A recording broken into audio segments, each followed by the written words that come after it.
இந்த வீடியோவ பார்த்தா நமக்கு எவ்வளவு ஆத்திரமா இருக்கு. இது பீகார்லயோ, கர்நாடகாலயோ, இல்ல டெல்லிலயோ நடந்தது கிடையாது. நம்ம தமிழ்நாட்ல தூத்துக்குடியில நேத்து நைட்டு நடந்தது.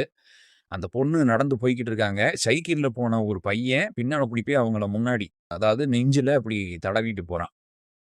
யோசிச்சு பாருங்க, எந்த மாதிரியான ஒரு சமூகத்தில நம்ம வாழ்றோம். முக்கியமா நம்ம இந்தியால தண்டனை குடுக்கிறத விட, சின்ன பிள்ளைங்க அப்படின்னாலே அவங்கள பாதுகாக்கிறதுக்கு தான் நெறைய சட்டம் இருக்கு. இவன் சின்ன பையனா அப்படின்னு பார்த்தோம்னா, சின்ன பையன் பண்ற வேலையா இது? சின்ன பையனா இருந்தாலும் சரி, பெரிய ஆளா இருந்தாலும் சரி, இந்த மாதிரியான குற்றங்களுக்கு தண்டனை ரொம்ப ரொம்ப கடுமையாக்கப்பட வேண்டும்.